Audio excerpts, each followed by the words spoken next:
सबको जय मसीह की।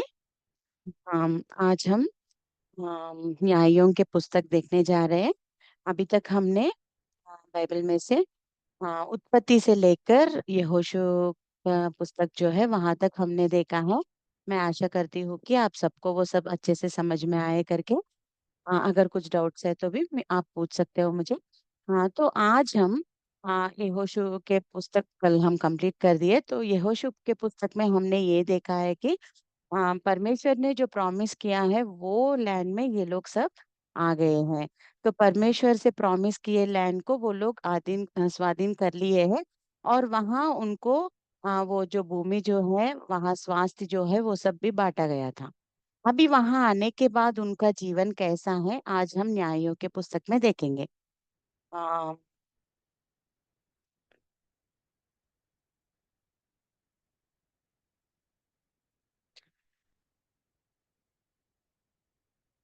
एक मिनट मैं स्क्रीन शेयर कर रही हूँ।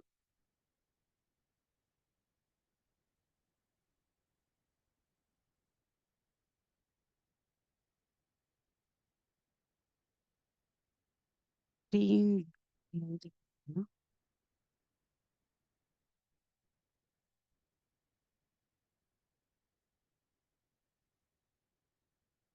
ओके।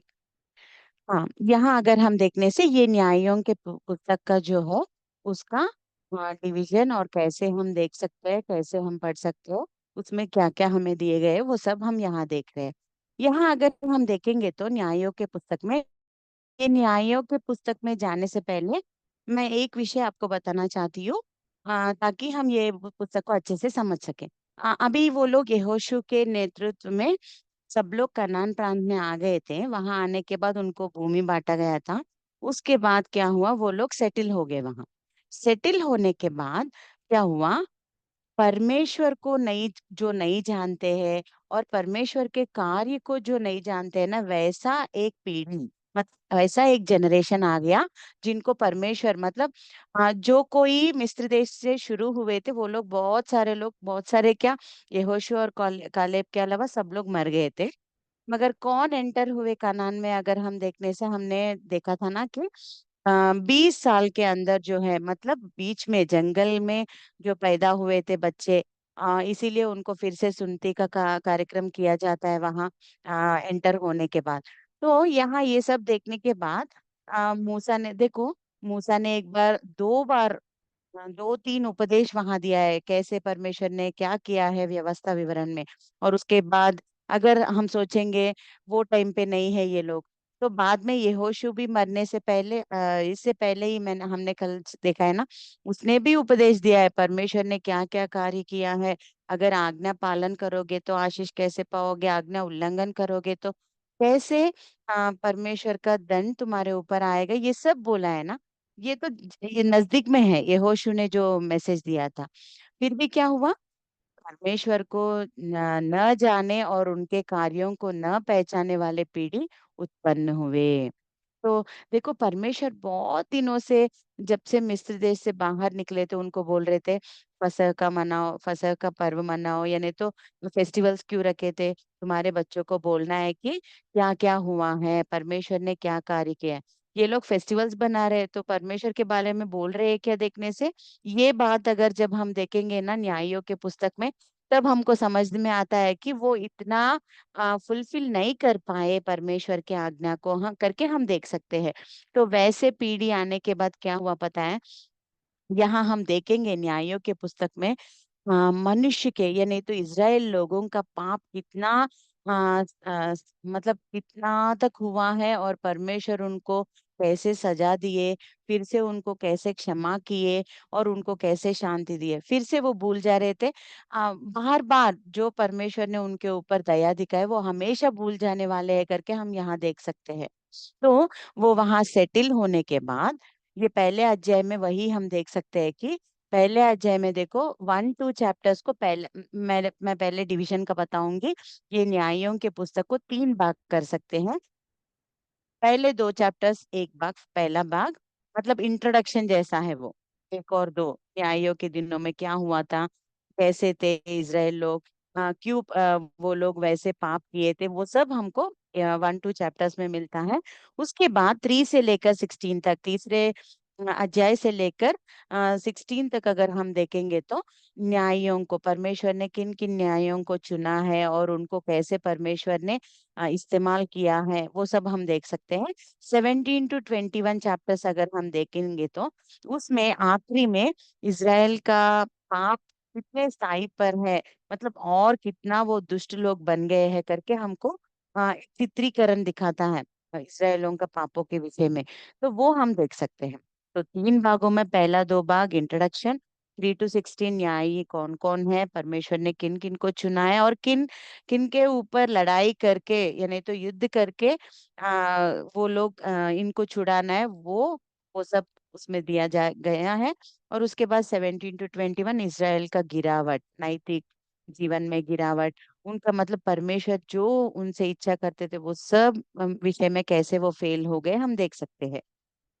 ठीक है। तो आगे हम अगर देखेंगे, अम, पहले फर्स्ट में पहला डिवीजन बोल रही हूँ।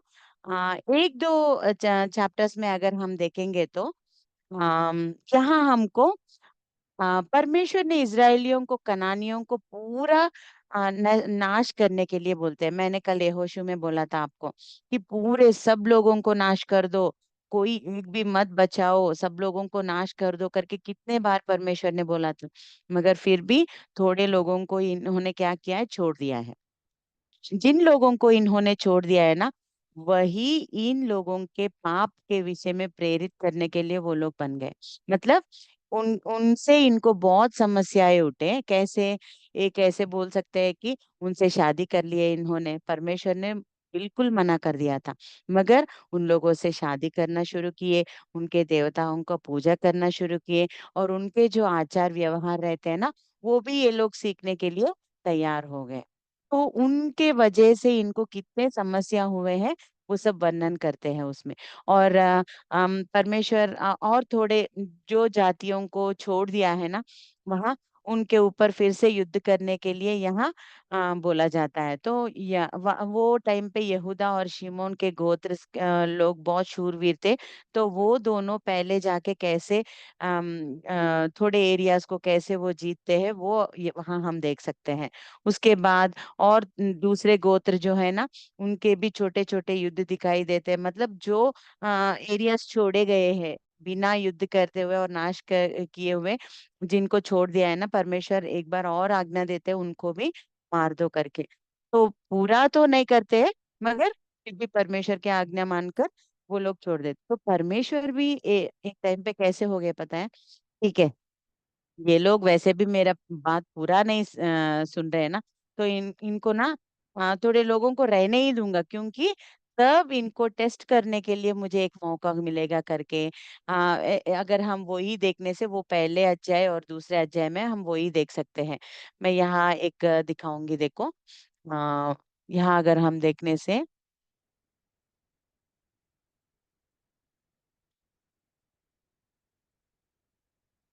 हाँ देखो यहाँ, ये सारे लोग मतलब छोड़ी गई जातियां क्या क्या है, अगर हम वहां देखने से, परमेश्वर ने कुछ जातियों को ना इसराइल के बीच में रहने दिए ताकि वे युद्ध करना सीखे और उनकी आज्ञाकारिता की परीक्षा हो। मतलब ठीक है, ये तो पूरा बात नहीं सुन रहे, तो हाँ, ठीक है, मैं ही इनको कुछ सिखाने वाला हो करके उन्होंने छोड़ दिया। वैसे कौन कौन से जातियां वहां छोड़े गए बोलने से, फिलिस्ती, कनानी, सिदोनी, हित्ती, एमोरी, पेरिजी, हिव्वी और यबूसी, ये लोग छोड़े गए थे। तो इन्होंने क्या किया है, उनसे संबंध बनाए, विवाह किए और उनके देवताओं की पूजा करने लगे। तो क्या होता है, तो दूसरे अध्याय में ही इनका वर्णन, मतलब इनके पापों का वर्णन भी एक बार किया जाता है। ये पहले और दूसरे अध्याय में ये सब इंट्रोडक्शन हम देख सकते हैं। और दूसरे अध्याय में ये भी लिखा जाता है कि इन्होंने क्या किया है, मतलब इनका चक्र एक एक ये रहता है। देखो मैं दिखा रही हूँ, ये देखो, यहाँ दिखाई दे रहा है ना, ये जीवन चक्र, एक तरीका उनका कैसे। देखो पहले पाप करते हैं, मतलब उनको कुछ तो गलती, जो परमेश्वर ने नहीं बोला है वो काम कर रहे हैं। तो परमेश्वर क्या करते हैं, जो मैंने अभी पढ़ा है ना आपको, यहाँ ये लोग जाति लोग जो है ना, फिलिस्ती, कनानी, सिदोनी, इनमें से किसी एक को परमेश्वर बोलते जाओ और मेरे लोगों को तुम गुलामी बना लो और उनको बहुत ज्यादा सताओ, क्योंकि ताकि वो सबक सबक सीख सके। तो जो जब इजरायली पाप करने लगे, परमेश्वर उनको दंड दे रहे थे। कैसे? किसी एक जाति को उनको दे रहे थे, और वो लोग उनको सता रहे थे। और वो जब सताएंगे, कोई भी देखो, जब हिंसा हमारे ऊपर है या नहीं तो सताए जा रहे, तब भी हम प्रार्थना करते हैं ज्यादा, परमेश्वर मुझे इससे छुड़ाओ छुड़ाओ करके। वैसे ही इजराइल लोग भी ना, जब उनको दंड मिला था दूसरे जातियों से, वो सताया जा रहे थे, तब वो पश्चाताप करके रो रहे थे परमेश्वर के सामने, परमेश्वर हमको क्षमा कर दो, हम कभी भी नहीं करेंगे, यही लास्ट है, ऐसे करके वो बहुत रोते हुए प्रार्थना कर रहे थे। तब परमेश्वर कैसे है? परमेश्वर बहुत प्रेमी है ना, तो परमेश्वर क्या करते हैं, उनको क्षमा करते थे। तो परमेश्वर उनको क्षमा करके फिर से क्या करते थे, उद्धार देते थे। मतलब उद्धार, मतलब वो टाइम पे उनको क्या उद्धार चाहिए, वहां जो सता रहे हैं, जो जाति उनको सता रहे, उनके हाथ से उनको बाहर छुड़वाना। कैसे छुड़वाते थे? ये उद्धार के टाइम पे ही एक न्यायी को परमेश्वर उत्पन्न करते थे। समझ में आया ना? ये उद्धार का जो पाठ है ना, इस ये टाइम पर ही परमेश्वर उद्धार के लिए किसको परमेश्वर उत्पन्न करते थे? एक न्यायी। ऐसे हम लगभग 11 या 12 तक न्यायियों को देख सकते हैं। यही पुस्तक में अभी हम सेकंड पार्ट में देखेंगे। उद्धार के टाइम पे किसी एक न्याय को चुनते हैं परमेश्वर, और उनको बोलते हैं जाओ जाके वो जाति से मेरे लोगों को छुड़ाओ करके। ठीक है, उद्धार पाते वो लोग जाके उनको मारते हैं, वो न्यायी जो है, वो युद्ध करता है और वो राजा लोगों से उनको छुड़ाता है, इजराइल लोगों को। उद्धार पाते हैं ना, अब पूरा कैसे? 40 साल या 20 साल आराम से शांति से, परमेश्वर तुम बहुत अच्छे हो, हमको कितना अच्छा छुड़ाया, वैसे करके प्रार्थना करते थे। कितने साल? एक एक एक बार तो 8 साल, एक बार 20 साल, वैसे शांति में रहता था पूरा देश। उसके बाद फिर से जो लोग है ना, जिनसे ये लोग मूर्ति पूजा करने सीखे और उनसे शादियां कर लिए, ये सब हो रहा था ना, फिर से क्या कर रहे हैं, शांति है, सब कुछ सतावट नहीं है करके जब सोच रहे थे, फिर से पाप करने लगे।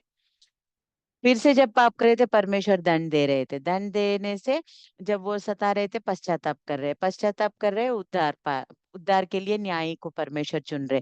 उद्धार देने के बाद थोड़े साल के लिए वो शांति में रहते, फिर से पाप करते। ये जो चक्र यहाँ दिखाई दे रहा है ना, ये जो राउंड, ये न्याइयों के पुस्तक में हम अभी सेकेंड पार्ट में देखेंगे ना, वो हर टाइम रिपीट हो रहा है, रिपीट हो रहा है, वो आपको समझ में आएगा। ये याद रखो, पाप कर रहे हैं, दंड दे रहे हैं परमेश्वर, दंड देने के बाद वो पश्चाताप करके रो रहे हैं हमको छुड़ाओ करके, परमेश्वर उनके प्रार्थना सुन के उद्धार दे रहे हैं न्यायियों को उठा के। उद्धार देने के बाद थोड़े साल के लिए वो लोग शांति, कुछ पाप नहीं कर रहे और अच्छे से है, शांति से है करके देखने में, इतने में वो पाप करने लगे। वैसे ये जो चक्र हमको दिखाई दे रहा है ना, कंटिन्यूअस प्रोसेस हम सेकेंड पार्ट में देख सकते हैं। ठीक है, तो ये है फर्स्ट पार्ट, मतलब किन किन को इसराइल लोगों ने छोड़ा है बिना युद्ध करके उनको नाश करने में, और वो लोग कैसे इनको सताने में या नहीं तो इनको सबक सिखाने में परमेश्वर उनको कैसे इस्तेमाल कर किए, इंट्रोडक्शन देखते हैं। और थोड़े एरियाज की किन को छोड़ दिया है, वो लोगों के ऊपर भी युद्ध करना, वो इंट्रोडक्शन देखते हैं। और ये चक्र, ये हमको दूसरे अध्याय में आखिरी में दिखाई देता है। ये चक्र जो मैं अभी एक पिक्चर रूप में बताई थी ना, वो वहां हमको समझाया गया है। ठीक है, ये आप याद रख लो।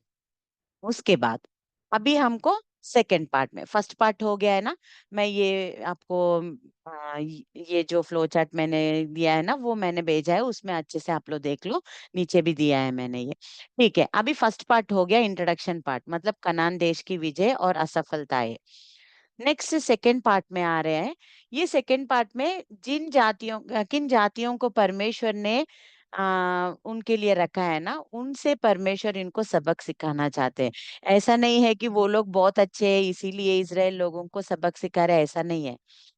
सिर्फ परमेश्वर उनको इस्तेमाल कर रहे हैं, बस वो अच्छे नहीं है, वो बहुत इनसे भी ज्यादा बुरे हैं।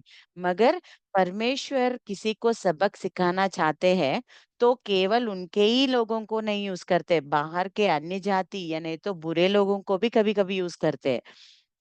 मगर इसका मतलब ये नहीं है कि वो लोग अच्छे हैं, वैसे नहीं। उनको भी बाद में शिक्षा देंगे परमेश्वर। मगर अपने बच्चों को सबक सिखाने के लिए परमेश्वर, हम बाइबल में देखेंगे तो अभी आगे आने वाले चैप्टर बुक्स में भी हम देखेंगे बहुत सारे अन्य राजाओं को परमेश्वर इस्तेमाल करके अपने लोग इसराइल लोगों को सबक सिखाते हैं। वैसा ही एक पैटर्न यहाँ हो रहा है। तो ये हम देख सकते हैं। तो अभी हमको यहाँ देखो, 1 2 3 4 5 6 7 8 9 10 11 12, पूरे 13 न्याय हैं। उनके बारे में मैं मतलब आउटलाइंस बताऊंगी, वो कौन है, उन्होंने वो कैसे चुने गए देखो, याद रखो पैटर्न, वो कौन है, परमेश्वर उनको क्यों चुना है, कैसे चुना है, और उनके बाद उनको कैसे इस्तेमाल करके वो राजाओं को परमेश्वर ने मारा है और लोगों को छुड़ाया है, उसके बाद कितने कितने साल के लिए शांति है।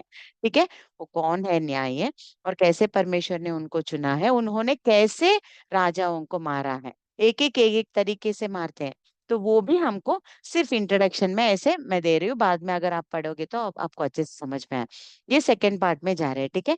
पहला जो न्यायी है वो कौन है, ये हमको तीसरे अध्याय 7 से लेकर 11 वर्ष तक हमको दिखाई देता है। पहला न्यायी है ओत्निएल। ओत्निएल ये, और एक भी है इसके बारे में अगर बोलना है तो ये कालेब का सनीनला, मतलब उनको क्या बोल सकते हैं, भतीजा, हाँ यस, कालेब का भतीजा, मतलब सनीनला है। तो ये कालेब कौन है, यहोशू और कालेब थे ना। तो यहोशू मरने के बाद क्या हुआ, इनको कोई राजा या नहीं तो कोई लीडर्स कोई नहीं थे ना, वो कालेब ही इनको देखने लग रहा था। यहोशू और कालेब दोनों है ना। तो यहोशू मरने के बाद कालेब भी इनका देखभाल ये सब कर रहा था। तो क्या होता है, इसराइलियों ने बाल और आशेरों की पूजा कर परमेश्वर को छोड़ दिया। ये टाइम पे, मतलब इंट्रोडक्शन बोल दिया है, तो पहले पहले क्या हुआ, परमेश्वर को क्यों इसराइल लोगों के ऊपर गुस्सा है देखने से, वो वहां थोड़े जातियों के लोग हैं ना, उनके देवता कौन कौन है, बाल और आशेरा। तो ये लोग क्या कर रहे हैं, परमेश्वर के बच्चे, चुने हुए बच्चे इसराइल लोग, वो बाल और आशेरे का पूजा करने लगे। तो परमेश्वर को कितना गुस्सा आया था। तो परमेश्वर ने क्या किया, सेकंड पॉइंट में वही लिखा है यहाँ देखो, परमेश्वर ने उन्हें आराम नहरैम के राजा कुशान रिशआतैम के अधीन कर दिया, जिसने 8 वर्ष मतलब 8 इयर्स तक उन पर शासन किया। 8 इयर्स उनको इतना सताए थे, वो तब रोने लगे। देखो थर्ड पॉइंट में, इजरायलियों ने परमेश्वर को पुकारा और उसने ओत्नीएल को न्यायी बनाया। समझ में आया। तो आराम का राजा, अरामियों का राजा जो है नहरेम, नहरेम के राजा कुशान रिशतैम करके उसका नाम था। तो परमेश्वर ने ये लोग आशेरा और जब ये लोग बाल और अशेरा नामक देवताओं की पूजा कर रहे थे ना, तब परमेश्वर ने क्या किया, उनके ऊपर गुस्सा आकर आरामी राजा के अधीन कर दिया इसराइल लोगों को। तब वो 8 वर्ष तक उनको सताने लगा। क्या हुआ था, ये लोग रोने लगे, परमेश्वर हमको छुड़ाओ, हम अभी और नहीं रह पाएंगे, प्लीज प्लीज करके जब वो रो रहे थे ना, तब परमेश्वर किसको उठाए, एक न्यायी को उठाए, वही है ओत्निएल। वो ओत्निएल कौन है, कालेब का भतीजा, मतलब उनका सन इन ला है। तो उनको न्यायी बनाए थे परमेश्वर ने।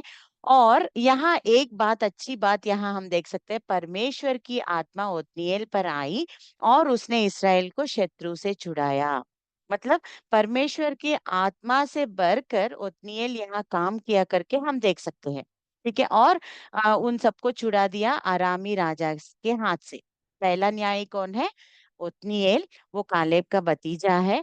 और उन्होंने किसके हाथ से छुड़ाया है इसराइल लोगों को, आरामी राजा के हाथ से, मतलब आरामियों के हाथ से उनको छुड़ाया है। कैसे, मतलब यहाँ तरीका परमेश्वर ने क्या यूज किया, अगर हम देखने से, परमेश्वर के आत्मा से उनको भरा, तब वो जाके सबको मारने लगा और शत्रु से छुड़ाया।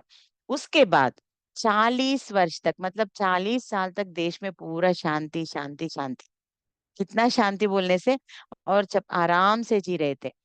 बस 40 साल हो गया, इतने में क्या हुआ, उनको हाँ, अरे कुछ अभी अच्छे आराम से है ना, कोई सताने वाले नहीं है, तो कुछ तो पाप करेंगे करके फिर से पाप करने लगे। तब परमेश्वर को दूसरे न्यायी को उठाना पड़ा। उससे पहले क्या हुआ देखेंगे।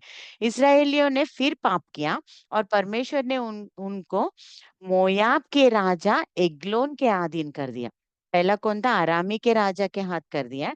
और ओत्नीएल से छुड़ाया परमेश्वर ने। दूसरे बार किस किसके हाथ में दे दिया परमेश्वर ने? मोयाब के राजा के हाथ में। उसका नाम एग्लोन है। तो उसके अधीन कर दिया। और ये कितने साल उनको सताने लगा? पूरा 18 साल उनको सताने लगा। ये 18 साल कितना उनको सताया था। तब वो प्रार्थना करने लगे। देखो, इस्राएलियों ने परमेश्वर को पुकारा और उसने वो प्रार्थना करने लगे। जब वो सता रहे थे, ये लोग प्रार्थना कर रहे थे। जैसे मिस्र देश में ये लोग रो के प्रार्थना किए ना, वैसे ही यहाँ भी कर रहे थे। तब परमेश्वर ने क्या किया? अरे मेरे बच्चे रो रहे हैं। परमेश्वर प्रेमी है ना, तो वो क्या करे? अरे मेरे बच्चे रो रहे हैं, तो इनको ना कैसे भी मुझे छुड़ाना है करके बेन्यामीन गोत्र से, ये उनके गोत्रों में से ही, अभी न्यायी कहीं बाहर से नहीं आ रहे, इज़राइल के एक एक गोत्र में से एक एक न्यायी को परमेश्वर उठा रहे हैं। तो बेन्यामीन गोत्र में उनको यहूद नामक एक न्यायी दिखा, एक अच्छा आदमी दिखा, उनको न्यायी करके परमेश्वर ने चुना है। तो इसको कैसे इस्तेमाल किया परमेश्वर ने उनसे छुड़ाने के लिए? देखने से ये बाएं हाथ का व्यक्ति था। तो इसने क्या किया? एग्लोन मतलब जो मोयाब का राजा है ना, एक बार ना वो ये यहूद क्या करता है, मैं मुझे राजा से मिलना है करके वो वहां जाता है। कि वो बोलता है क्यों जाना है, क्योंकि राजा के पास जाना है तो पगडबंदी, मतलब कोई ऐसे नहीं छोड़ते हैं ना अंदर। तो क्या करता है ये, दो धार वाली एक तलवार, मतलब दोनों तरफ से भी वो मार सकते हैं, वैसे दो धार वाली तलवार को लिया और गया राजा को मिलने के लिए। बोला तो राजा, राजा को मिलने के लिए पहले बाहर लोगों को पूछना है ना, तो वो क्या करता है, वो अंदर छुपा के जाता है तलवार। और वहां पूछता है कि मुझे राजा को कर चुकाना है, टैक्स चुकाना है, तो इसीलिए मुझे अंदर भेजो करके, जब वो मुझे अकेले को भेजो, कोई नहीं रहना है वहां करके बोलता है। तो ये लोग उसके ऊपर उम्मीद रख के वो यहूद को अंदर राजा के पास भेजते हैं। वो क्या करता है, अंदर जाने के बाद जो वो अंदर छिपा के रखा है ना तलवार को, उसको लेकर वो राजा को मार डालता है। वैसे परमेश्वर यहूद को इस्तेमाल करके मोयाब के राजा एग्लोन को मार देते हैं। उसके बाद यहूद भाग निकला, मतलब बाहर आ गया, और इसराइल को संगठित कर मोयाबियों पर आक्रमण किया। तब राजा को मार दिया तो और इजी है ना लोगों के ऊपर युद्ध करने के लिए। तो पहले राजा का खत्म कर दिया, उसके बाद आके इसराइल लोग सब लोग उनके ऊपर हमला कर दिए थे। तब मोयाबियों सब लोगों को ये लोग मार दिए थे। तो सब लोगों को हराया और इसके बाद 80 वर्ष, 80 साल तक देश में शांति थी। मतलब पैटर्न देखो सेम चल रहा है। मैंने जो पहले बोला है ना, पाप कर रहे थे, मतलब वो जो पाप किए थे, परमेश्वर ने पहले किनको दिया है? अशेरा, ये अशेरा की पूजा और बाल की पूजा कर रहे करे आरामियों को परमेश्वर ने अधीन अधीन कर दिया है। वो ओत्नीएल नामक न्यायी को उठाए और छुड़ाए, उद्धार दिए। और बाद में शांति शांति था 40 साल। उसके बाद फिर से पाप किए। मोयाब राजा को परमेश्वर ने इन सबको अधीनता दे दिया, मतलब गुलाबी बना दिए इसराइल लोगों को। तब जब वो रो रहे थे, पश्चाताप कर रहे थे, बेन्यामीन गोत्र से एहूद को निकाला और तलवार से वो राजा को मार के उनके ऊपर हमला करने के लिए और उनको हराने के लिए परमेश्वर ने आज्ञा दिया। उसके बाद 80 वर्ष तक देश में शांति था। अभी 80 वर्ष होने के बाद उनको कैसा लगा? अरे सब कुछ अच्छा चल रहा है, अभी फिर से हमें कुछ गलती करना है। तब क्या कर रहे थे? फिर से वो जब गलती किए थे और गलत काम करने लगे, परमेश्वर ने और एक बार तीसरे टाइम दूसरे फिलिस्तियों, यहाँ देखो, ये लोग सब कौन है? अरामी, या नहीं तो मोयाबी, या नहीं तो फिलिस्ती। यहाँ मैं दिखा रही हूँ ना, ये सब कौन है? यहाँ छोड़ी गई जातियां। यहाँ जिन जिन को छोड़ा है ना, उनमें से एक एक को एक एक टाइम पे परमेश्वर इस्तेमाल करके इनको सबक सिखा रहे हैं। ओके, ठीक है। तीसरे बार जब वो फिर से परमेश्वर के विरुद्ध में चल रहे थे, परमेश्वर ने उनको फिलिस्तियों के हाथ में दे दिया। तो जब उनके हाथ में दे दिए थे, परमेश्वर ने क्या किया है? जब फिर से वो रो रहे थे, वो जब सता रहे थे, फिर से वो रो रहे थे, तो परमेश्वर ने क्या किया? शमगर नामक एक न्यायी को परमेश्वर ने उठाया और उनको क्या किया, उन उनसे कैसे परमेश्वर ने, शमगर से परमेश्वर ने कैसे युद्ध करवाया, अगर हम देखने से, एक बैलों का हाँकने वाली सलाई, मतलब एक गधे से, एक ही एक गधा, डोंकी, एक गधे से 600 फिलिस्तीयों को मार डाला उसने, समगर ने। एक गधे से लेकर, देखो, अलग अलग युद्ध के पैटर्न परमेश्वर यहाँ हमको न्यायों के पुस्तक में दिखाते हैं। सबको एक ही तरह नहीं यूज किए, एक एक को एक एक तरह। ये कैसे करता है, पहले पहले वाले ने कैसे किया है, अगर हम देखने से, परमेश्वर की आत्मा जब उनके ऊपर आई थी, वो जाके सबको मार दिया। दूसरे ने क्या किया, तलवार लेके जाके अंदर राजा को पहले मार दिया, बाद में लोगों को मारा। तीसरे वाले ने क्या किया, एक गधे को लेकर 600 फिलिस्तीयों को मार डाला और वैसे उद्धार दिया, और उसके बाद देश शांति में था। तीसरा न्याय कौन है, शमगर। पहला ओत्निएल, दूसरा एहूद, तीसरा शमगर। वही मैं वो फ्लो चार्ट में दी थी। ठीक है। अभी फोर्थ वाला अगर हम देखेंगे तो फोर्थ वाले में थोड़ा एक प्रत्येक भी है कि वो एक स्त्री है। अभी तक न्यायियों में हम देख सकते हैं पुरुष ही है केवल, मगर फोर्थ न्यायी जो है ना, फोर्थ वाले न्यायी जो है ना, वो एक स्त्री है। वो एक स्त्री, यहाँ अगर हम देखने से, देबोरा, वो हमको 4 और 5 अध्याय में दिखाई देती है, देबोरा। उसके बारे में बहुत ज्यादा लिखा है। ये आगे लोगों के बारे में सिर्फ तीसरे अध्याय में हम देखते हैं, ये तीनों न्यायियों के बारे में। मगर देबोरा के बारे में, मतलब फोर्थ न्यायी के बारे में, फोर्थ जज के बारे में 4 और 5 चैप्टर्स में लिखा गया है। तो यहाँ देखने से फिर से इज़राइल लोगों ने पाप किया, और परमेश्वर ने उनको किसके अधीन कर दिया, कनानी राजा यबीन के अधीन कर दिया। फोर्थ फोर्थ टाइम कनानी राजा के अधीन कर दिया। तो उस टाइम, मतलब यहाँ कैसे, परमेश्वर ने देबोरा को चुना न्यायी जैसे, एक जज के जैसे। तब परमेश्वर यहाँ उनके उनके साथ न्याय न्याय करवा रहे थे। वहां देबोरा के साथ इज़राइल का सेनापति बाराक भी था उनके साथ। ठीक है। तो परमेश्वर एक बार इनको, देबोरा को बोलता है कि मेरे लोग, मतलब वो लोग, तब भी कनानी राजा उनको बहुत सताने लगा इज़राइल लोगों को। तो तब देबोरा को एक भविष्यवाणी बोलते परमेश्वर की, तुम उठो और बाराक से बोलो कि 10,000 सैनिकों को लेकर युद्ध में जाओ, और मैं आज कनान राजा को और उनके उनके सारे लोगों को मैं आपके अधीन करने वाला हूँ, जाओ उठो करके बाराक को बोलो करके बोलता है। जब वो देबोरा क्या करती है, बाराक को बुला के, ऐसे परमेश्वर बोल रहे करके जब वो बोलती है ना, बाराक क्या बोलता है पता है, मैं, अगर तुम आओगे तो मैं जाऊंगा, नहीं तो मैं कहीं भी नहीं जाने वाला। देखो, ये एक स्त्री है, वो एक पुरुष है, और सेनापति भी है, मतलब शूर है ना। तो ये क्या बोल रहा है, तुम आओगे तो मैं जाऊंगा युद्ध को, नहीं तो नहीं जाऊंगा। तब वो बोलती है, परमेश्वर, मतलब तुमको तब, क्या बोलेंगे, एक स्त्री के वजह से परमेश्वर ने ये युद्ध में विजय दिया है, बोलने से कुछ भी होने दो, मैं तो, तुम आओगे तो ही जाऊंगा, ऐसे करके बोलता है। तब देबोरा, बाराक और 10,000 सैनिकों को लेकर, ये दोनों 10,000 सैनिकों को लेकर सिसरा के विरुद्ध युद्ध लड़ने जाते हैं। सिसरा के ऊपर क्यों, एक्चुअली ये कनानी राजा याबीन जो है ना, वो नहीं आता है युद्ध के लिए, सिसरा को भेजता है। ठीक है, वो सेनापति है, और उसके साथ बहुत सारे सेना है। उनके साथ 900, यहाँ देखने से 900 लोहे के रथ भी है, मतलब आयरन चैरियट्स उनके पास हैं 900। तो वो सब लेके सिसरा युद्ध के लिए आता है। और यहाँ से कौन कौन जा रहे हैं, देबोरा, बाराक और 10,000 सैनिक, सब जा रहे हैं। सब लोगों को परमेश्वर के इजाजत से सब लोगों को मार देते हैं। और उसके बाद अगर हम जाएंगे, देखेंगे तो ये सिसरा भागने लगता है वहां। युद्ध में देखो, युद्ध में परमेश्वर ने सिसरा की सेना को पराजित किया, और वह पैदल भाग निकला। वो सब मर जा रहे थे, तब सिसरा देखा, अरे मुझे भी मार देंगे ये करके, वो भागने लगा। अब क्या होता है, परमेश्वर ऐसे छोड़ेंगे क्या, परमेश्वर ने ही बोला है ना युद्ध करने के लिए वहां। तो परमेश्वर क्या करते, वो भागने लगा। वहां और एक स्त्री मिलती है हमको, याएल। याएल नामक स्त्री क्या करती है, सिसरा को, कितना वो उनको पहचानती है। तो वो क्या करती है, उनके तंबू डेरा रहता है ना, बोलती है आओ ना सिसरा, आके थोड़ा रेस्ट ले लो, ऐसे करके बोलती है। और वो अंदर जाके, हाँ हमारे पहचान वाले हैं ना, ऐसे करके वो अंदर जाके घुसता है और बोलता है, कोई आके मुझे पूछेगा तो नहीं हूं करके बोल दो। याएल बोलती है हाँ वैसे ही बोलूंगी करके। तब याएल उसको गुनगुना, ये क्या बोलते हैं, दूध मतलब लूकवार्म मिल्क, इतना गर्म भी नहीं और ठंडा भी नहीं, लूक वार्म मिल्क उसको पिलाती है।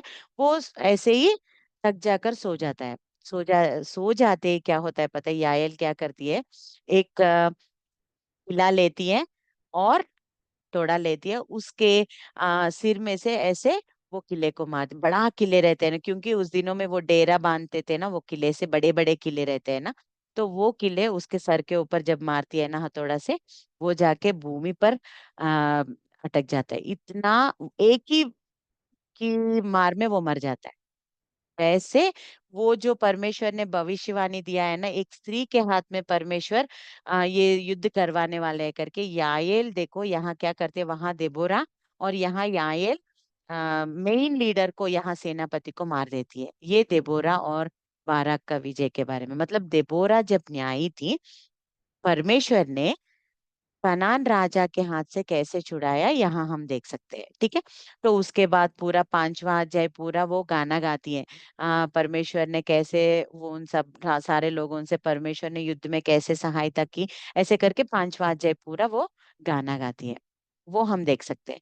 उसके बाद फोर्थ न्यायी हो गया ना, फोर्थ जज अभी तक हमने देखा है। फिर से एक बार अगर हम देखेंगे तो पहला कौन है, ओत्निएल फर्स्ट जज, और सेकंड वन यहूद, थर्ड वन अगर हम देखेंगे तो थर्ड वन कौन है, शमगर, शमगर के बाद फोर्थ जज कौन है, देबोरा। अभी फिर से वो कनान राजा से परमेश्वर ने उनको छुड़ाया, थोड़े दिन के लिए, थोड़े साल के लिए वो लोग शांति थे, फिर से पाप करने लगे। तो परमेश्वर ने क्या किया, उनको दंड दिया, कैसे, मिद्यानियों के अधीन कर दिया परमेश्वर ने, इजराइल लोगों को मिद्यानियों के अधीन कर दिया। और वो लोग हर साल इजराइल की फसलें नष्ट कर देते थे। ये लोग, इनके फसल खेती ये सब रहता था ना, वो मिद्यानी क्या करते थे, इनके फसल को नष्ट कर देते रहते थे और बहुत सताने लगे।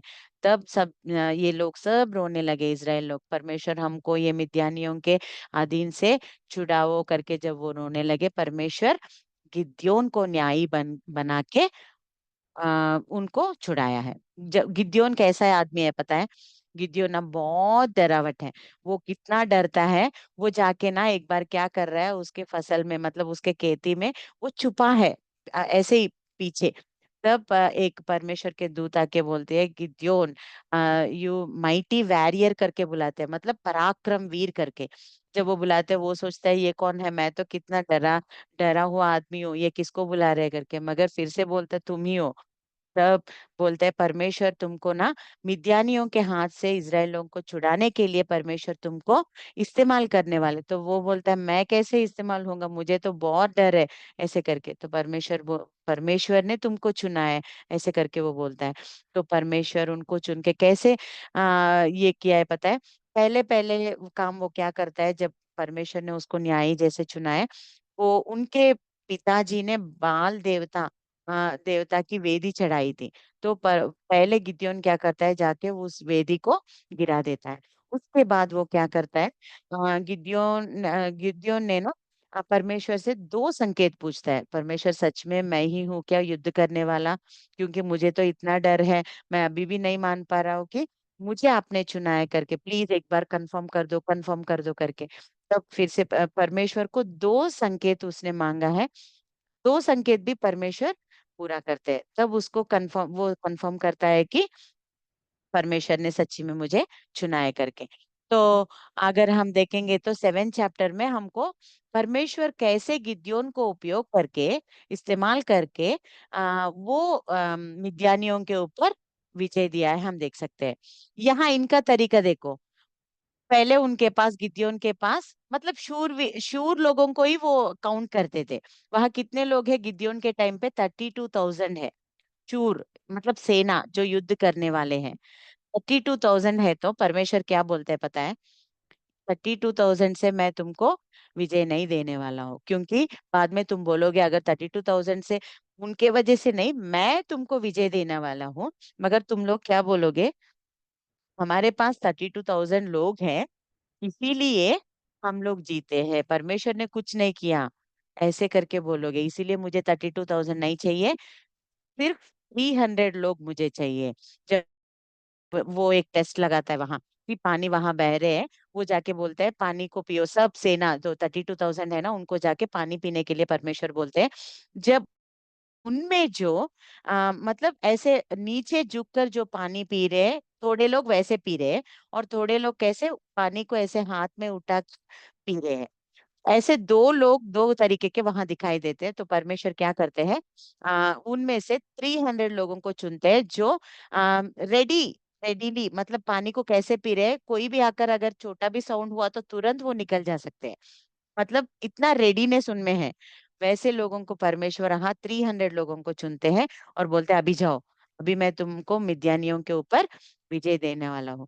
और वो 300 लोग भी तलवार से नहीं, यहाँ देखने से गिद्योन और उसके 300 सैनिक जो है ना, क्या क्या पकड़ के जाते हैं पता है, मशाले, मतलब दीप का जो रखने के लिए ये रहता है ना, मतलब दीप स्तंभ, क्या बोलते हैं, दीप को लगाने वाला, उस दिनों में उसको कैसे बोल सकती हूँ, मशाले, मतलब आप एक बार देखो पहले दिनों में, मतलब एंशियंट डेज में वो क्या करते थे, लाइट नहीं रहता था ना वो टाइम पे, वो ऐसे दीप जला के बैठते थे, उसे मशाले बोलते हैं, ठीक है? वो मशाले गड़े, मतलब आ, ये हम पानी भरते हैं ना, वो गड़े, मटका। गड़ को, क्या दीदी? मटका मटका। मटके, हाँ, थैंक यू थैंक यू। मटके, मशाले, मटके और नरसिंग, क्यों? फूकने के लिए।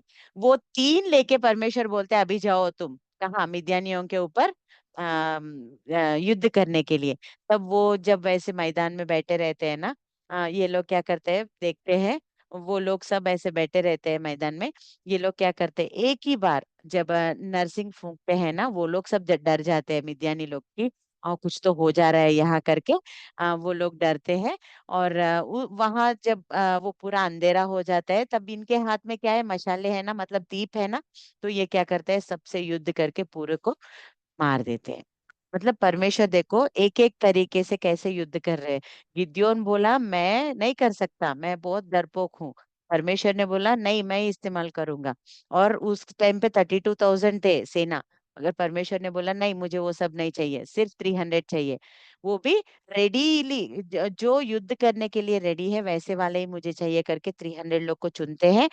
और उनके साथ परमेश्वर युद्ध, कैसे, मशाले गड़े और नरसिंगों के साथ परमेश्वर युद्ध में विजय देते। ये है फिफ्थ न्यायी, फिफ्थ जज। ओके, उसके बारे में हम यहाँ देखते हैं।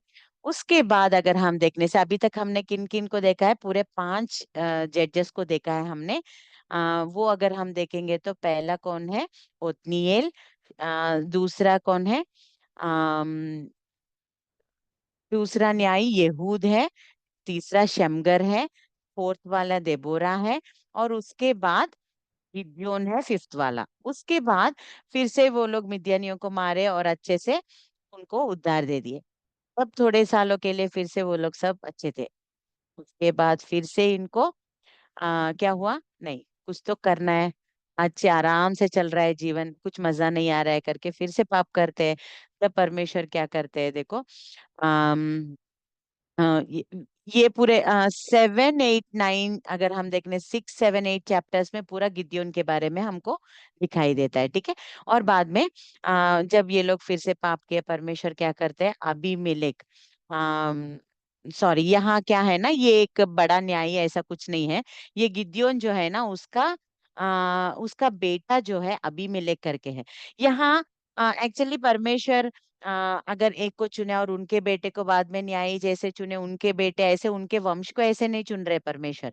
इसराइलियों में जो उम्मीद योग्य है यानी तो विश्वास योग्य है, ऐसे वाले को चुन रहे। मगर यहाँ गिद्योन का बेटा जो है ना, अबीमेलेक करके एक है, वो क्या करता है, अभी मेरे पिताजी के पास मैं ही हूँ, उसके बाद मैं ही हूँ करके अपने आप को वो राजा समान मानता है, और सबको बोलते हैं आओ मेरे पास आओ, मैं ही अभी तुम्हारा न्यायी हूँ, राजा हूँ, ऐसे करके अपने आप को न्यायी जैसे और राजा से जैसे प्रकट कर देता है। वो कितना दुष्ट है अगर हम देखने से। अबीमेलेक राजा बनने के लिए वो क्या करता है पता है, अपने 70 भाइयों की हत्या कर देता है। 70 भाइयों की हत्या करके वो अपने आप को राजा करके बोलता है।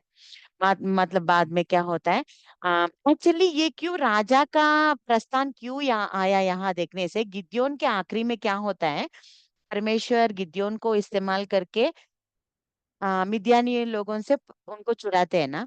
इतने में लोगों में एक सोच आता है, इसराइल लोगों में, कि गिद्योन हमको अच्छे से छुड़ा है ना, वो गिद्योन के पास जाके क्या बोलते हैं पता है, तुम हमारा राजा बनो ना। तब तक क्यों उनको राजा ऐसे उनको सोच क्यों आया, अभी तक तो कोई राजा नहीं है ना उनके। मगर दूसरे लोगों को, मिद्यान राजा, कनान राजा, मोयाब राजा, इन सबको देख रहे हैं ना। ओ ठीक है, राजा है तो उनको पालन करने के लिए एक व्यक्ति रहेगा। वो लोग ये भूल गए कि अभी तक मिस्र देश से जब तब से वो बाहर निकले, अभी तक मतलब प्रोमिस्ड लैंड में प्रवेश किए, और अभी तक भी परमेश्वर ही उनके राजा है करके वो भूल गए। और बोल रहे थे यहाँ गिद्योन को आके, तुम हमारे राजा बनो। मगर यहाँ गिद्योन बहुत अच्छा था ये, इसीलिए वो क्या, उसने क्या बोला, नहीं, केवल परमेश्वर ही हमारा राजा है, मैं परमेश्वर नहीं हूँ करके बोलता है, मैं राजा नहीं हूँ करके। तो गिद्योन बाद में मर जाता है। उसके मरने के बाद ना इजरायली फिर से मूर्ति पूजा करने लगते हैं, मतलब पाप करने लगते हैं। यहाँ गिद्योन को राजा बनने के लिए बोल रहे थे ना लोग आके।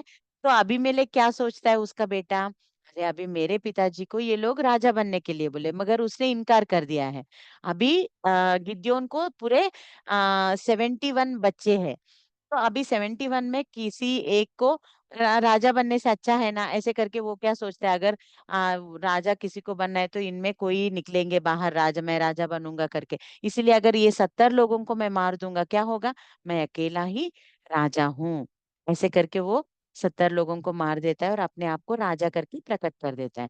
उसके बाद क्या होता है पता है, परमेश्वर कितने ज्यादा दिन भी ये नहीं था, सिर्फ हफ्ता ऐसे एक ही, बहुत थोड़े दिन ये अपने आप को राजा करके वहां बोल रहा था। परमेश्वर इनको कैसे मारते हैं, एक महिला उसके सिर के ऊपर ना एक चक्की का पाट गिराकर उसे मार देती है। इसका ज्यादा नहीं है, इसीलिए ये सब छोटे छोटे न्याय, मतलब वो अपने आप, या नहीं तो इतना उनके बारे में कुछ नहीं है। ठीक है।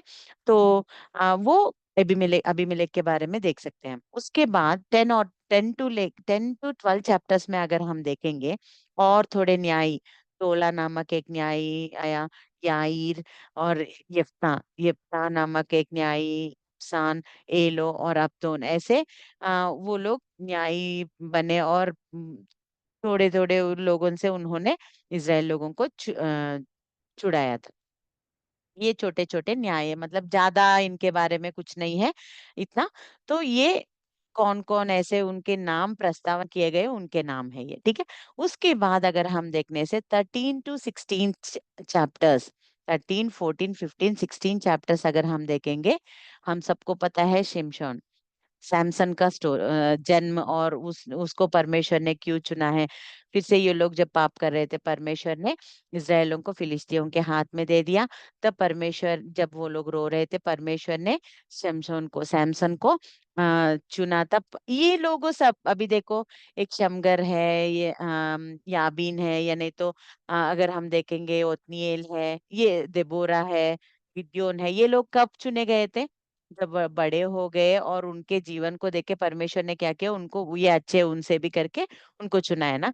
मगर सैमसन का एक ये स्पेशलिटी क्या है, अगर हम देखने से, वो बिना पैदा हुआ, मतलब पैदा होने से पहले से ही परमेश्वर ने उसको फिलिस्तियों के हाथों में से इजराइल लोगों को छुड़ाने के लिए परमेश्वर ने सैमसन को चुना था।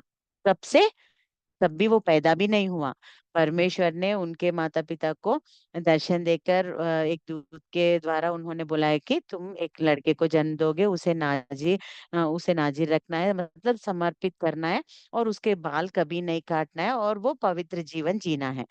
तब क्यों जीना है बोलने से, इसको मैं ना आगे आने वाले दिनों में, वो बड़े होने के बाद फिलिस्तीयों से मैं इसराइल लोगों को छुड़ाने में इसको इस्तेमाल करने वाला हूँ।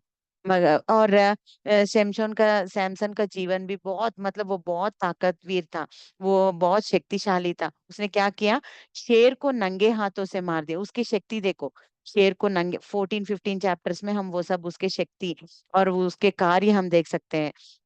शेर को नंगे हाथ से मार देता है, और फिलिस्ती पत्नी के साथ विवाह किया, लेकिन वो धोखा दे देते हैं वो लोग। वो फिलिस्ती की लड़की। और उसके बाद अगर हम एंगेजमेंट हो जाता है मगर वो दूसरे से शादी करवा देते हैं, वैसे धोखा देते हैं। उसके बाद 300 लोमड़िया फॉक्सेस को लेकर वो क्या करता है, उसके पूंछ में मशाले बांधकर फिलिस्तियों के फसल पूरे जला देता है। उसके बाद क्या करता है, पूरे 1000 फिलिस्तियों को गदह की हड्डी से मार देता है। ये सब उसके कार्य हैं, परमेश्वर उनको चुन के कैसे फिलिस्तियों को मारने के लिए इनको इस्तेमाल कर रहे हैं, देखो। उसके बाद 16th में अगर हम देखने से, वो अच्छे से आगे बढ़ रहा था मगर जो परमेश्वर के इच्छा में नहीं था वो काम करने लगा। पहले फिलिस्तियों की लड़की को प्यार किया और एंगेजमेंट हुआ, मगर परमेश्वर ने क्या किया, ये नहीं है मेरा उद्देश्य करके छुड़ा दिया। फिर से ये क्या करता है, जाके और एक फिलिस्ती स्त्री को, दलीला नामक एक स्त्री से वो प्यार में लगता है। तब वो क्या करती है, वो इसके शक्ति का रहस्य जानने के लिए उसे धोखा देती है और बाद में उसके बाल में इसका शक्ति है करके वो पूरा बाल काट देती है। और तब फिलिस्तियों को बोलती है आओ अभी लेके जाओ। तब वो आंखें बांध कर उसको लेके जाके, पूरा शक्ति उसका चले जाता है, आंखें निकाल देते हैं और उसको जाके कैद में डाल देते हैं। देखो, फिलिस्तियों को छुड़ाने के लिए परमेश्वर ने शमशोन को चुना था, मगर उन्हीं वही फिलिस्तियों के हाथ में ये क्या हो गया, बंदी हो गया है। कभी कभी हम भी ऐसे ही करते हैं ना, परमेश्वर की योजना को बिना समझे हम क्या करते हैं, जिसके लिए परमेश्वर ने हमको चुना है वही हमारे जीवन में शाप बनने लगते हैं, क्योंकि हम परमेश्वर के आज्ञा उल्लंघन करते हुए काम करते हैं। तो वैसे ही शमशोन का लाइफ हो गया था। तो यहाँ देखने से, जब उनके आंखें निकाले गए और सब लोग आके हंस रहे थे उनके सामने बैठ के, तब उनको एक बार, वो क्या कर रहा था, परमेश्वर मुझे क्षमा कर दो, एक बार मुझे ताकत दो, मैं इन सबको मार दूंगा करके वो मंदिर में, वो ऑडिटोरियम में वो छोटा सा प्रेयर किया था। तब वो ऑडिटोरियम में पूरे 3000 लोग फिलिस्तीनियों बैठ के इनके ऊपर मजाक कर रहे थे। वो जब वो प्रार्थना करता है, परमेश्वर एक बार मुझे याद करो करके, परमेश्वर उनको ताकत देता है और एक ही बार पूरे 3000 लोगों को मार देता है और वो भी मर जाते हैं। ये शमशोन के सैमसन का सैमसन न्यायी का जज के बारे में है। यहाँ एक बार रुक के, हम अभी आखिरी में आ गए हैं, एक बार यहाँ रुक के अगर हम देखेंगे क्या क्या हमने देखा है ये न्यायियों के, कितने लोग हम मेन न्यायियों को, कितने लोगों को हमने देखा है यहाँ देखने से। आम, देखो यहाँ मेन मेन न्यायियों को, ओत्निएल, यहूद, शमगर, देबोरा, गिद्योन, और उसके बाद ये लोग सब छोटे छोटे, उनके में कुछ, सैमसन। पूरे 7 के बारे में हम उनके जीवन कैसे चुने गए और परमेश्वर ने उनको कैसे इस्तेमाल किया, कैसे मारा, अलग अलग तरीका के युद्ध, ये सब हमने देखा है ना।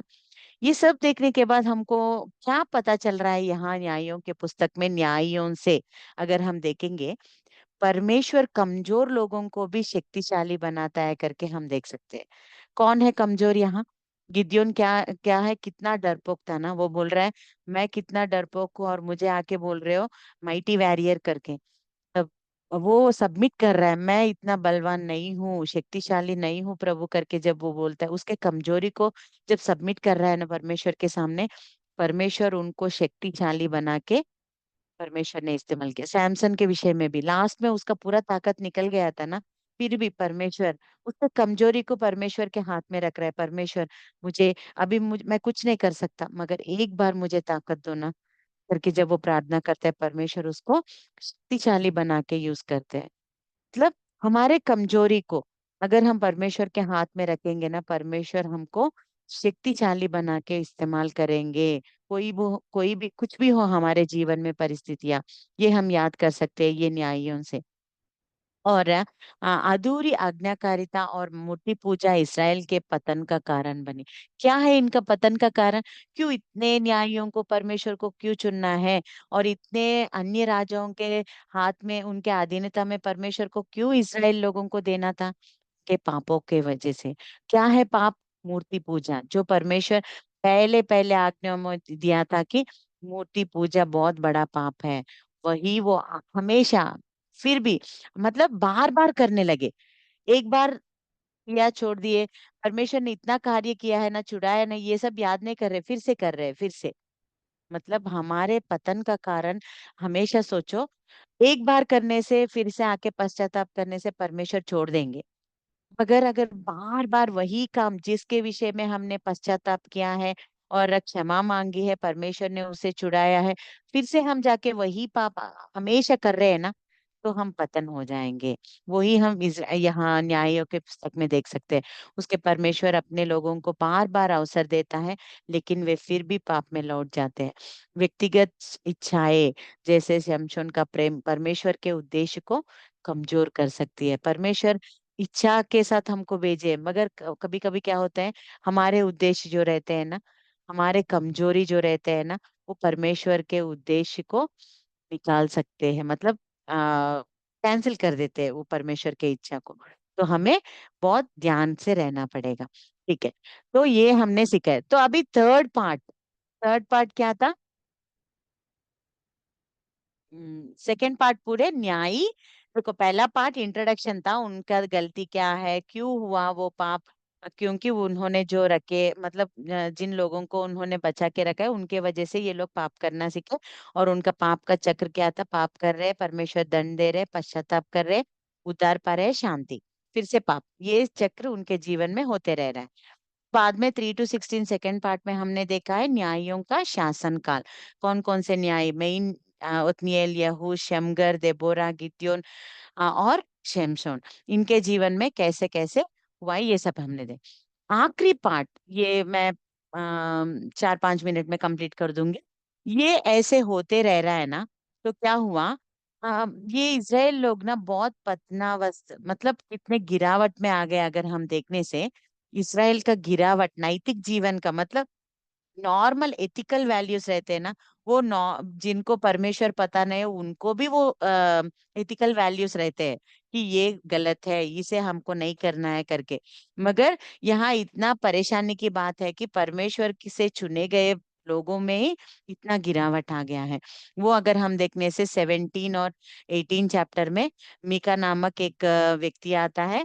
वो क्या करता है, अपने पास चांदनी ये सब रहता है, वो उससे चांदनी से क्या करता है, मूर्ति बना के अपने घर में रख के, और एक पर्सनल असिस्टेंट, जैसे पर्सनल याजक को एक को वो रेडी करता है। लेवी में एक लेवी लोग याजक थे ना, तो ये क्या करता है, लेवी में से एक लड़के को, एक को बुला के अपना पर्सनल लिस्ट करके बना के अपने घर में ही रखता है, और मूर्ति को बना के वहां रख के घर में ही पूजा शुरू करता है। 17 चैप्टर उसके उसका वर्णन रहता है। कौन? मीका नामक एक व्यक्ति। ये भी कौन है? ये भी इज़राइल लोगों में ही एक व्यक्ति है। ठीक है, मूर्ति पूजा गलत है, बाहर जाके मत करो बोलने से, ये अपने ही घर में अपने हाथों से बना के मूर्ति पूजा करने लगा। इसका पर्यवसान क्या हुआ, हम 18 चैप्टर में देख सकते हैं। यहाँ क्या होता है, दान गोत्र से थोड़े लोग आते हैं, और वो क्या करते हैं, यहाँ के लोगों, वो उनको दान गोत्र को भी एक प्लेस दिया गया, जब भूमि बांटा गया है, दान गोत्र को भी, वो एक गोत्र है उसमें इज़राइल में, उनको भी भूमि दिया गया है ना। मगर ये लोग क्या करते हैं, हमको जो हमें दिया गया है ना, वो हमें नहीं चाहिए करके इनके पास आते हैं। मीका नामक व्यक्ति है ना, उनके एरिया में आते हैं, और उनके एरिया में आके मुझे, हमें यहाँ चाहिए करके, वो दान गोत्र से थोड़े लोग आते हैं, और वहां वो सब स्वाधीन करने लगते हैं। तब क्या होता है, मीका के घर में ये मूर्ति देखते हैं। वो क्या करते हैं, वो मूर्ति को, और वो पर्सनल याजक जो है ना, उसको भी वो छुड़ा के उनके साथ लेके जाते हैं, दान गोत्र के लोग। ठीक है, उनके साथ लेके जाके वो क्या करते हैं, लईश नामक शहर में बसने लगते हैं, मतलब वहां जाके स्थिर हो जाते हैं। वो मूर्ति को लेके गए, उसके पर्सनल प्रीस्ट को लेके गए, और वो जाके कहाँ रहने लगे, लईश नामक शहर में जीने लगे। और वहां उन्होंने क्या किया पता है, वो घर में स्टार्ट हुआ 17 चैप्टर में। 18 चैप्टर में आने के बाद ये दान गोत्र के लोग क्या करते हैं, वो मूर्ति जो चुरा के लेके आए ना, उसे बाहर अच्छे से, वो लैश नामक शहर में ही उसको बाहर खड़े रख के सबको मूर्ति पूजा करने में प्रेरित करते हैं। सारे इसराइल लोगों को मूर्ति पूजा करने में प्रेरित करते हैं। मतलब अभी परमेश्वर को कितना गुस्सा आएगा, एक बार सोचो। अभी परमेश्वर को ना कितना गुस्सा आ रहा है, और कोई भी नहीं है, और अच्छे वाले न्यायी जैसे चुनने के लिए। यहाँ अभी तक इतने लोगों को परमेश्वर ने चुन के उनको चुड़ा है ना, अभी उनको परमेश्वर का ऐसा लगा कि इनको कितने बार भी सजा दूं, ये लोग नहीं बदलेंगे करके उनको छोड़ दिया है परमेश्वर ने। तो यहाँ देखो 17 में जो नहीं करने के लिए बोले अपने ही घर में किया, और वो ही कैसे हो गया 18 चैप्टर में, सारे लोगों को पाप करवाने में यही रीजन बन गए। उसके बाद अगर हम देखेंगे ये एक दुष्टता है, मतलब कितना दुष्टता में इजराइल लोग चले गए, उसका वर्णन ये आखिरी पार्ट में हम देख सकते हैं। 19 चैप्टर में अगर हम देखेंगे तो बेन्यामीन गोत्र की दुष्टता, मतलब एक एक गोत्र में एक एक दुष्टता दिखाने वाले दिखाई दे रहे हैं। देखो 17 चैप्टर में एक दिखाई दे रहा है, एफ्राइम के गोत्र में से दिखाई दे रहा है 17 चैप्टर में। 18 चैप्टर में दान गोत्र से उन्होंने कैसे उनकी दुष्टता क्या है दिखाया है। 19 चैप्टर में बेन्यामीन गोत्र से दुष्टता क्या हुआ दिखाया है। यह बेन्यामीन का तो और बहुत बड़ा दुष्टता है। देखो, एक मूर्ति पूजा, दूसरा बेन्यामीन का क्या है, लेवी नामक एक व्यक्ति क्या करता है, अपने उपपत्नी को लेके गिबा नामक शहर से वो रात जा रहा है। तो उनमें से परमेश्वर ने उनको क्या बोला, कोई अगर नाइट सफर करने में मुश्किल है और वो लोग रात बसने के लिए सोच रहे हैं, मतलब रहने के लिए सोच रहे हैं, उनको अपना घर दो करके। मगर वहां के लोग कोई उनको घर नहीं देते रहने के लिए, वो दोनों जब जा रहे थे उनके शहर से। तो क्या होता है, एक व्यक्ति आके बोलता है हमारे घर पे आके रुको करके, वो पति और पत्नी को बोलते हैं। तो वो जाके उनके घर में रात को रहते हैं। जब वो उनके रात में उनके घर में है करके, जब वहाँ हिबा नामक शहर के लड़कों को पता चला, वहां के जवान लड़कों को, वो क्या करते हैं, उनके घर पे आके वो जो आदमी लेवी व्यक्ति है ना, जो उनको बाहर भेजो, हम उनसे पाप करना है। ये क्या याद दिला रहा है हमको, मतलब पुरुष से पुरुष व्यभिचार करना, इतने दुष्टता में चले गए। कौन है ये लोग अन्य जाति के लोग नहीं है। वहां सोदोम और गोमरा अगर हम देखने से, सोदोम और गोमरा वो लोग अन्य लोग हैं, उनको परमेश्वर कौन है पता नहीं है। मगर ये कौन है, इज़राइल लोग है, परमेश्वर से चुने हुए। ये लोग क्या बोल रहे हैं, वो आदमी को बाहर लेके आओ, हम उनसे पाप करेंगे। तब वो जो आदमी, उनके वो घर वाला जो है ना, जिनको जिसने इन लोगों को अपने घर इनवाइट किया है, वो आके बोलता है मेरे लड़कियां हैं, और उनकी वाइफ भी आई है, पत्नी भी आई, उनको चाहिए तो मैं भेजूंगा, इतना पाप तुम मत करो कर उनसे आ, पूछता है। और वो क्या करता है, वो जो पत्नी है ना लेवी, वो व्यक्ति उसे बाहर भेजता है। तब वो लोग रात पूरा उससे अत्याचार करके उसको वो छोड़ देते। फिर से रात पूरा उसके साथ अत्याचार करके फिर से लेके आकर डालते हैं, या नहीं तो वो ही आती है पता नहीं। मगर सुबह सुबह जब वो लेवी नामक व्यक्ति उसके घर से बाहर आता है ना, जब वो डोर के पास उसके वो पत्नी को देखता है, कैसे पूरा पूरे घायल से वो पड़े पड़ी है, वो मतलब जान थोड़ा ही है उसके अंदर, वो ऐसे डोर के सामने पड़ी थी। तब वो क्या करता है पता है, वो लेवी नामक व्यक्ति उसको पूरे 12 टुकड़े करके, किसको, वो उसके उपपत्नी को 12 टुकड़े करके, पूरे इज़राइल लोगों में 12 गोत्र के प्लेसेस है ना, उनको एक एक टुकड़ा बेचता है। क्या बोलना चाहता है वहां, वो सब आप पढ़ो अच्छे से 19 चैप्टर, बहुत अच्छा वर्णन यहाँ दिखाई देता है। मतलब परमेश्वर के बच्चे कितने गिरावट, नैतिक मतलब एथिकल वैल्यूज कितना मिस हो गया, हम यहाँ देख सकते हैं।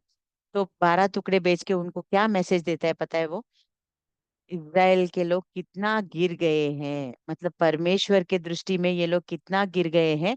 एक स्त्री को वो लोग कितना ऐसे किए हैं, देखो ये लोग कौन है, परमेश्वर से चुने गए हैं करके, न्याय दो मुझे, अभी मुझे न्याय मांगता है, मुझे न्याय चाहिए बस।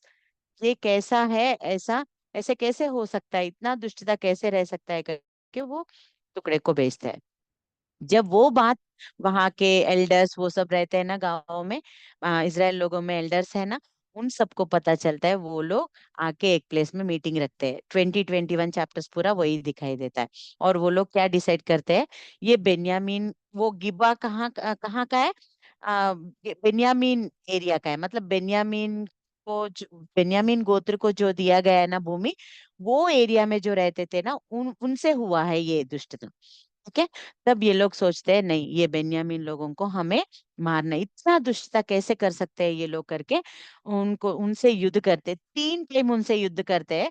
तो पहले 2 बार क्या होता है, बेन्यामीन के लोग ही दूसरे इजराइल लोग है ना उनको मारते हैं और हरा देते हैं। मगर तीसरे बार क्या होता है, जब वो युद्ध करते हैं ना, बेन्यामीन लोगों को ही परमेश्वर हरा देते हैं। और बहुत सारे लोग, पूरा पूरा सिर्फ 25,000, सॉरी 25,000 लोग, बेन्यामीन लोगों को परमेश्वर वहां युद्ध में मार देते हैं। मतलब परमेश्वर मार देते हैं ऐसे नहीं, उनकी दुष्टता से ये लोग सब एल्डर्स लोग जब निर्णय लेते हैं ना कि बेन्यामीन लोगों को अभी मारना है, उनके दुष्टता के वजह से करके वहां युद्ध करके 25,000 लोगों को, यहाँ मैं 25K करके लिखी हूँ, इसका मतलब 25,000 है। अगर समझ में नहीं आया तो फिर से मुझे पूछो। 25,000 लोगों को मार देते हैं और सिर्फ 600 लोग ही बचते हैं, वो भी पुरुष। 600 आदमी बचते हैं। और अभी क्या होता है, सबको मार दिए, ये लोग फिर से आके मीटिंग रखे और बोल रहे हैं अभी सब लोगों को अभी देखो युद्ध हो गया सब, बहुत क्रोध में चल रहा था सब कुछ। बाद में आके जब बैठे थे उनको ऐसा लगा 600 लोग बचे हैं ना, उनको भी मारना चाहते थे। तब ये लोग सब एक मीटिंग लगा के बोल रहे हैं, अगर अभी उन 600 लोगों को भी मार देंगे ना, बेन्यामीन गोत्र ही हमारे इजराइल में नहीं रहेगा। वो कैसे हो सकता है, हमारा भाई है ना बेन्यामीन भी, तो उन लोगों को भी अगर हम मार देंगे तो कैसे करके। तब वो सोचने लगते नहीं, इनको रहने देंगे, ये 600 को तो हम बचा के रखेंगे करके सोच के। तो इनको लड़कियां कहाँ से मिलना है, क्योंकि इन्होंने ऑलरेडी वादा किया है फर्स्ट मीटिंग में, हमारे लड़कियों को उनके साथ कोई शादी नहीं दे, शादी में नहीं देगा, मतलब शादी नहीं करेंगे। तो अभी ये 600 लोगों को शादी में लड़कियां कहाँ से मिलेंगे। तब वो लोग क्या करते हैं, ये बेश गिलात करके वहां के कुमारियों, वहां युद्ध करके वहां के कुमारियों को लेकर आकर इन लोगों से, जो 600 लोग बचे हैं ना, उनसे विवाह करते हैं। वैसे फिर से बेन्यामीन गोत्र पुनः स्थापन होता है। बेन्यामीन पहले युद्ध में पूरा मिटाना चाहते थे, मगर वो बेन्यामीन गोत्र पूरा हो जाना परमेश्वर की इच्छा नहीं है ना, क्योंकि परमेश्वर ने इनको चुना है। पूरा नाश करना, एक गोत्र को ही मिटाना परमेश्वर के उद्देश्य है। जो पाप कर रहे हैं उनको ही परमेश्वर मारना चाहते हैं, मगर इन्होंने गुस्से में क्या किया, सबको मार देना है करके मार दिया। तब उनको लास्ट में याद आया कि नहीं नहीं ऐसे नहीं करना है। तब 600 लोग बचे और उनको शादी में यबेश गिलाद के कुमारियों को लेकर आकर, लड़कियों को लेकर आकर विवाह किया। फिर से वैसे बेंजामिन का जो गोत्र है वो नाश होने वाला था, छोटा अभी हुआ मगर है, तो फिर से स्थापन हो गया। अभी मैं एक बात बोलना चाहती हूँ, क्यों परमेश्वर ये बेंजामिन इतना किए फिर भी इनको क्यों बचाना चाहता है पता है। मतलब आगे आने वाले दिनों में ये बेन्यामीन गोत्र से थोड़े लोग आना है। कौन है वो, अगर हम देखने से, पहला राजा कौन है, शाऊल। वो कहाँ से आया, बेन्यामीन गोत्र से। और हम नए नियम में भी एक शाऊल को देखते हैं, वो कौन है, पॉल। वो भी कौन सा गोत्र का है, बेन्यामीन गोत्र का ही है। मतलब यहाँ एक बात हमको समझना है, हमेशा हिस्ट्री में अगर हम देख रहे हैं तो परमेश्वर, जो कोई परमेश्वर से विरोध दुष्टता दिखा रहे उनको ही मार रहे हैं परमेश्वर, अच्छे लोगों को बचा रहे हैं परमेश्वर। मगर यहाँ क्या हुआ, ये लोग, अब ये जो लोग है ना यहाँ इसराइल लोग, एल्डर्स जो है ना, वो गुस्से के साथ उन सबको मारना चाहते हैं। जो अभी उन सब ने किया है क्या, आप तो कितने थोड़े लोग, गिबा नामक शहर में जो जवान लड़के हैं उन्होंने ही वो पाप किया है। वो स्त्री को व्यभिचार करके, यानी तो अत्याचार करके उनको मारा। वो कौन है, थोड़े लोग हैं। उनकी वजह से पूरा बेंजामिन का गोत्र निकालना परमेश्वर की इच्छा है क्या। जिसने पाप किया है उसको ही परमेश्वर शिक्षा देते हैं। मगर इन्होंने गलत किया है कि बेंजामिन पूरा गोत्र को निकालना चाहे, फिर से परमेश्वर ने उनके मन में एक योजना डाला, नहीं ये गलत है करके। तब फिर से परमेश्वर ने पुनः स्थापन किया बेंजामिन के गोत्र को। आगे हमें बहुत सारे लोग बेंजामिन के गोत्र में बहुत अच्छे अच्छे लोग दिखाई देते हैं। एक बात हम मैं पढ़ा के क्लोज कर दूंगी, 21-25 न्यायों के पुस्तक 21 चैप्टर और 25 वर्स अगर हम देखेंगे तो, उन दिनों में इसराइलियों का कोई राजा न था जिसको जो ठीक जाना, हाँ, जिसको जो ठीक जान पड़ता था वही वह करता था। क्या हो रहा है, ये पूरा 17-21 वही हो रहा है ना।